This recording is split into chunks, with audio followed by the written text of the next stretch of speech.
From Hollywood comes the most exciting motion picture news of 1938. Walt Disney has completed and released his first full-length feature production, Snow White and the Seven Dwarfs, in Technicolor, the most daring adventure in screen entertainment since the birth of the motion picture.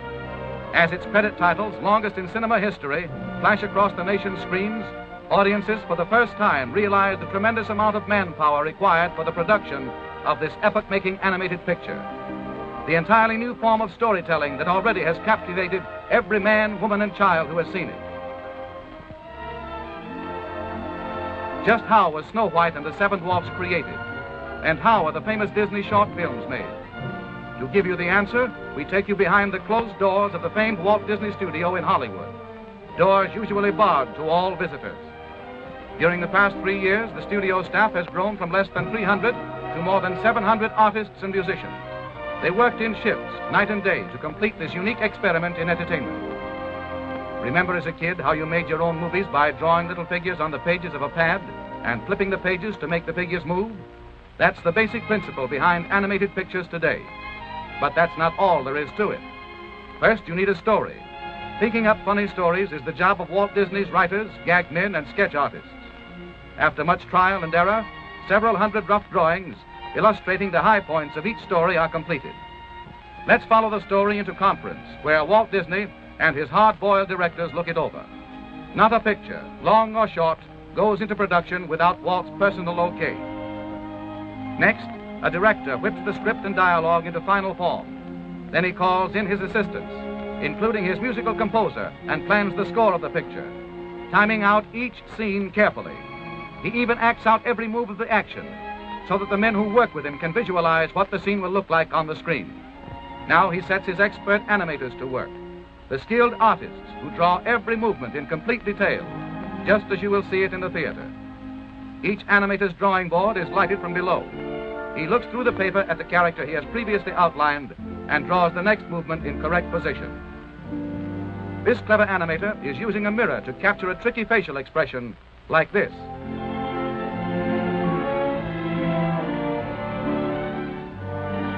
Let's move along to the test camera department. Here the animator's rough drawings are photographed in sequence, one at a time. This film is developed and returned to the animator, who checks to see how good it is by running it in a small projection machine called a moviola.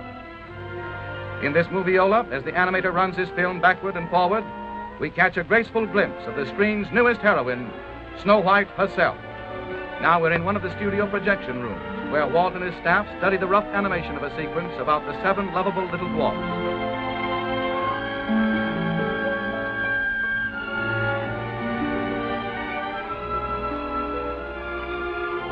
Once they are okayed, the thousands of pencil drawings go to the inking department.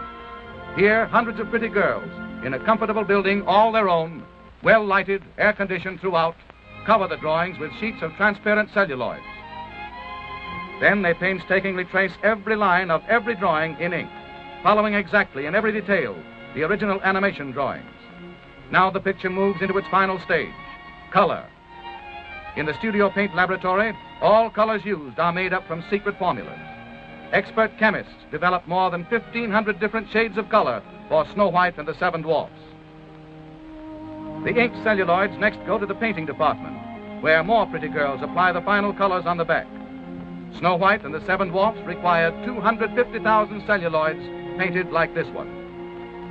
In another department of the big Disney studio, artists delicately paint the beautiful stage settings for the picture. These backgrounds are done in watercolor. Artists work for months on backgrounds like the interior of the Seven Dwarfs' cottage. But the colossal task isn't finished even yet. The celluloids and backgrounds must still be photographed by the master camera in Technicolor. Here the operator puts a Donald Duck celluloid on top of a background as the overhead camera exposes one frame of film. To photograph Snow White and the Seven Dwarfs, this operation had to be repeated more than 500,000 times. Next, the film passes into the hands of technicians, and the sound effects are recorded.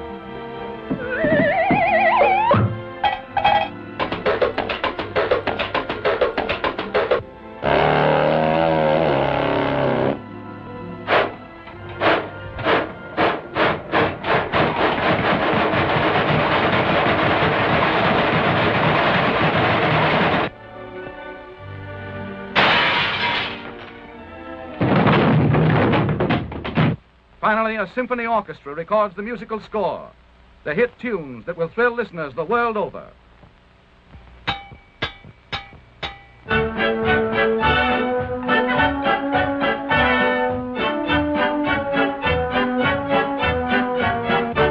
Now comes a crucial moment, the picture's world premiere in Hollywood.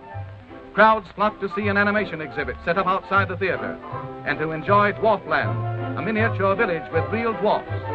When the picture opens at the famed Carthay Circle Theater, every star and executive in the movie colony turns out to pay tribute to the genius of Walt Disney.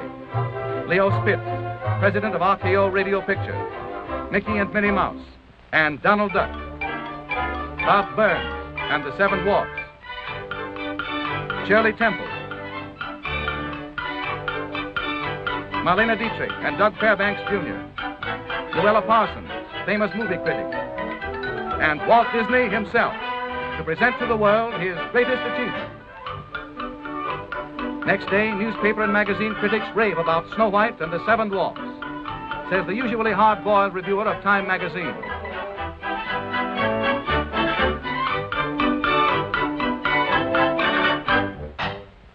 More than 3 million paintings and drawings like these were created by Walt Disney and his staff of artists to complete this entertainment triumph at a cost of more than $1.5 million.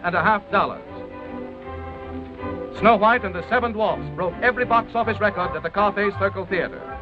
Audiences universally acclaim it as something entirely new in motion pictures. They love its new and amazing characters.